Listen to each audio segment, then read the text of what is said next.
Hi hello నమస్తే, నేను మీ Pavan. Welcome to Aadya media. ఈరోజు మన టాపిక్ ఏంటంటే ఈటెల రాజేంద్ర గారు ఎక్కడికి వెళ్ళారు, అసలు ఆయన కనిపించట్లేదు అంటున్నారు, కొంతమంది ఏమో ఎటో పారిపోయారు అంటున్నారు. ఈ విషయం సోషల్ మీడియాలో మొత్తం చక్కర్లు కొడుతున్నాయి. దీని గురించి మనం డిస్కస్ చేయడానికి మన శ్రావణ్ కుమార్ గారు ఉన్నారు, సీనియర్ జర్నలిస్ట్. నమస్కారం సార్. నమస్కారం అండి. సార్, ఈ ఈటెల రాజేంద్ర గారి గురించి చాలా న్యూస్ వస్తున్నాయి. అంటే ఆయన ఎటో వెళ్ళిపోయారు అంటున్నారు, పార్టీ నుంచి వేరే పార్టీకి వెళ్తున్నా అంటున్నారు, లేదంటే అండర్ గ్రౌండ్లో ఉన్నారంటున్నారు.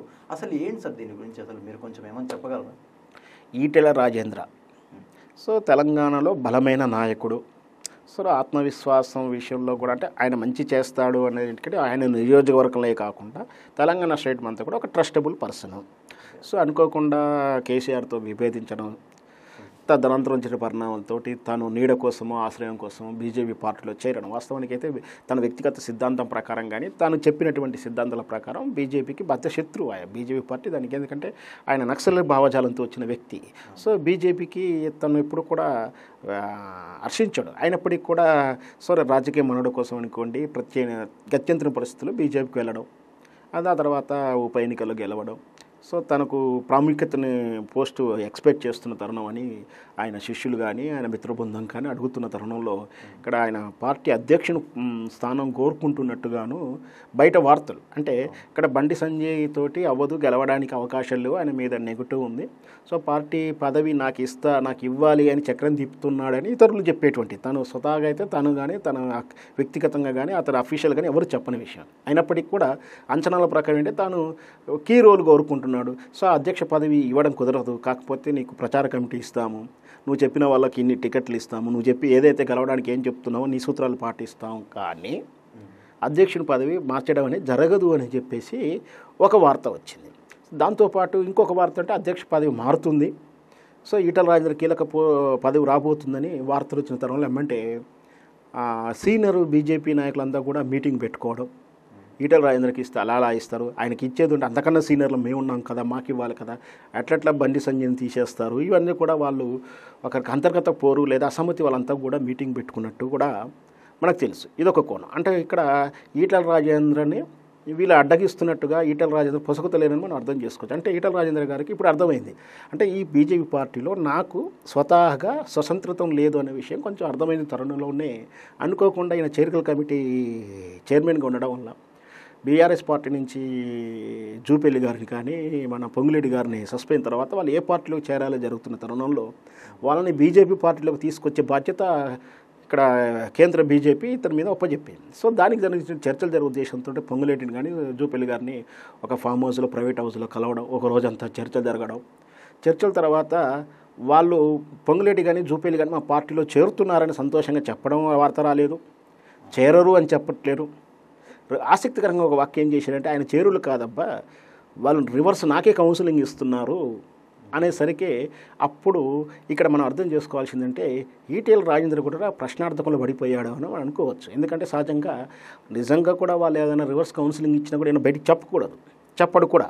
పరిణతి చెందినటువంటి రాజకీయ నాయకుడు ఎవరు కూడా చెప్పరు. చెప్పాడు అంటే తను డైనమాలో పడ్డట్టుగా భావించాలి.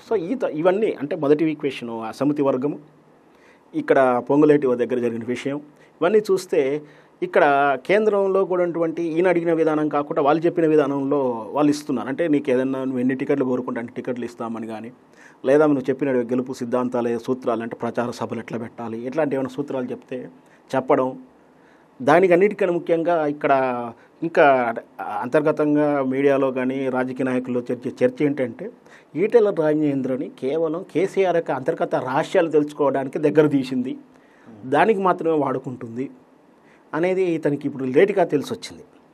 దాంతో తనను వాడుకుంటున్నారు తెప్పించి తనకేం ఉపయోగపడతలేదు, ప్రయారిటీ లేదు.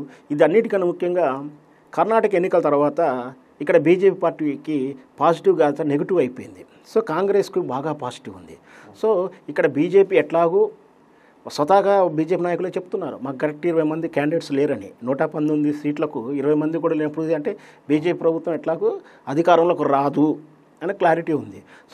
గెలవని పార్టీ కోసం నేను ఏం చేయాలని ఒక అంతర్మదనం పడుతున్నాడేమో, దానికోసం కొత్త పార్టీ పెట్టే ఆలోచనలో ఉన్నారు అనే ఒక వార్త ఉంది. ఏంటంటే పొంగులేటి కానీ జూపల్లి గారు కానీ ఒక కొత్త పార్టీ పెట్టుకోవాలి. ఎందుకంటే ఇక పొంగులేటి గారికి క్రెడిబిలిటీ ఉంది.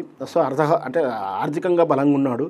అక్కడ ఖమ్మం లాంటి 2 జిల్లాలలో అతనికి బాగా పట్టు ఉంది. సో ఇట్లా వీళ్ళంతా కలిసి ఒక పార్టీ పెట్టుకొని కొంచెం సమూహంగా వెళ్తారో ఒక అంచనా ఉంది. అంటే ఇప్పుడు ఈటల రాజేంద్ర గారు మౌనంగా ఉండడానికి కారణం ఎలాంటివి అంటే ఆయన అదృశ్యమైపోయాడంటే ఎక్కడ దొరకకుండా ఉండకపోవడం అనేది అసాస్పదం. ఎందుకంటే అతను అధికారిక ఎమ్మెల్యే అయినప్పుడు అతని సెక్యూరిటీ ఉంటుంది, పోలీస్ గన్మెన్లు ఉంటుంది, అతని ప్రతి కదలిక ఉంటుంది.